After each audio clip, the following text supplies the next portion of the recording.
Berbagai fakta baru terungkap usai viral penganiayaan dan juga penyekapan balita di Penjaringan Jakarta Utara oleh pacar ibunya. Mulai dari penyiksaan yang bukan kali pertama hingga dugaan pelaku menggunakan narkotika. Berikut penelusuran fakta. Astagfirullahaladzim. Ya Allah.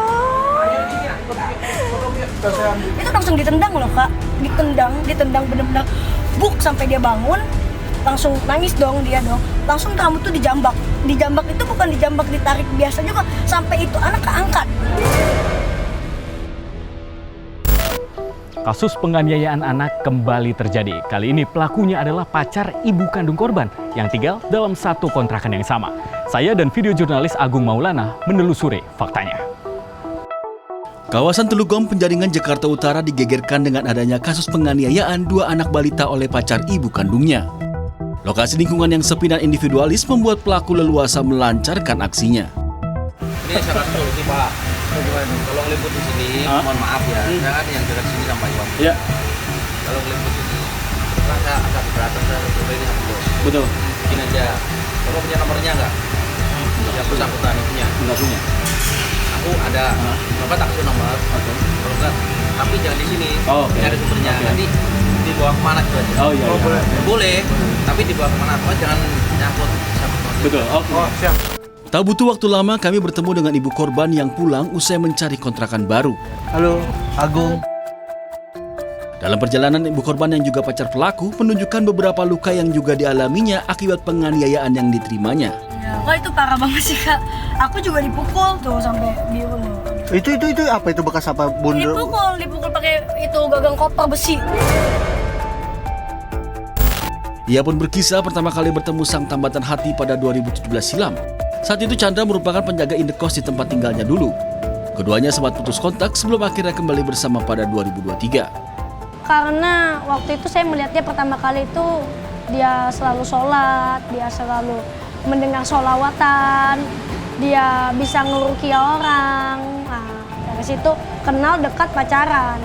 Di situ baru ngobrol bareng, jalan bareng, ketemu, akhirnya memutuskan buat pacaran dan tinggal bareng.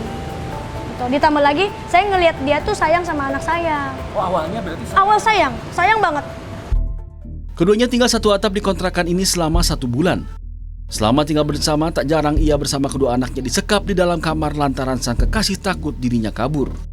Setiap hari kami bersama dan dia hampir setiap hari itu melakukan kekerasan. Hampir setiap hari. Karena ketika anak saya juga saat ditanya tidak mau bicara pasti dipukul. Posisi saya juga dikunci dari dalam sama dia, kamarnya. Jadi kunci diambil, dimasukkan ke dalam kantong celana dia. Demi memenuhi kebutuhan sehari-hari, ibu korban bekerja sebagai tukang pijat panggilan. Tapi uang hasil keringatnya seringkali diminta sang pacar yang bekerja serabutan sebagai juru parkir minimarket. Saya lebih sering saya yang kerja. Memang uang itu selalu dipegang sama dia.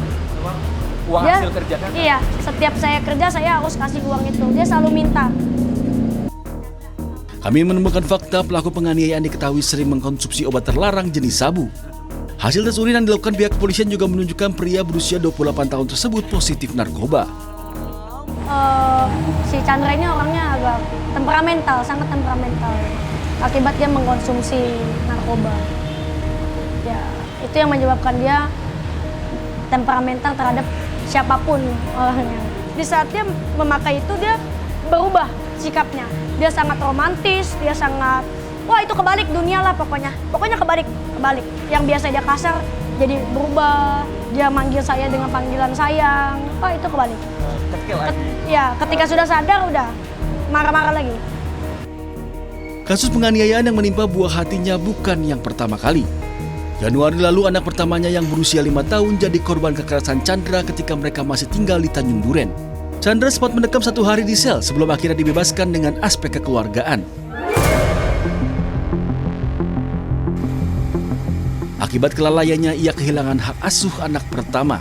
Dengan 2 anak tersisa, perempuan berusia 31 tahun ini bertekad memperjuangkan hak asuh anak kedua dan ketiganya. Saya tetap akan selalu perjuangin terus sampai kemanapun. Karena saya juga udah ngomong dengan pihak KPAI, selama saya mampu saya akan tetap lanjut. Kalau saya sudah mampu saya akan bicara ke KPAI. Saya udah bicara itu. Tapi saya namanya seorang ibu nggak akan ninggalin anak. Saya udah berjanji sama diri saya. Segimanapun itu tetap anak saya. Susah-susahnya saya, itu tetap anak saya. Darah daging. Dalam kasus kekerasan balita di Jakarta Utara ini, Komisi Perlindungan Anak Indonesia mengakui ada sejumlah masalah yang harus segera mereka tuntaskan. Ibu ini kan single parent, gitu ya. Nah, bagaimana referral system ke depan, gitu ya? Jangan sampai peristiwanya berulang lagi, gitu, dititipkan ke siapapun, gitu, anak ini, karena keluarga ini kan harus bekerja, ibu ini kan harus bekerja menghidupi keluarga, gitu ya. Nah, siapa yang menjadi pengasuh pengganti, gitu ya, yang bisa bertanggung jawab di waktu-waktu yang ketika ibu bekerja. Menanggapi kejadian penganiayaan yang terjadi, tetangga sebelah kos korban mengaku sering mendengar adanya tindak kekerasan. Kita sering antara kalau misalkan si ibu dan si pelaku ini keluar, mereka pulang, pasti anaknya dipukul. Pasti dipukul. Cuman kita sebagai tetangga kita mikirnya, ya mungkin ini kenakalan anak biasa, dipukul biasa. KPAI imbau setiap warga negara wajib melaporkan tindak kekerasan anak dan tidak perlu takut karena dilindungi oleh undang-undang. Siapapun yang mendengar, menyaksikan, gitu ya, terkait dugaan kekerasan, dia wajib melaporkan, ya. Nah, agar ya tentu kita berharap ada sistem perlindungan anak yang terus hidup, gitu ya. Kemudian yang kedua, ya biar ada proses penegakan hukum, gitu ya.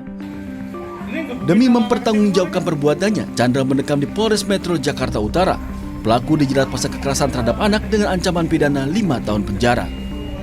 Setelah berbincang dengan ibu kandung dan menemui secara langsung kedua korban, saya menyadari bahwa selain luka fisik, aspek psikologis imbas dari hubungan orang tuanya ini perlu diperhatikan dan ditangani dengan serius. Mengingat hal ini ternyata bukan kali pertama terjadi. Adrian Ditya, Agung Maulana, menelusuri fakta.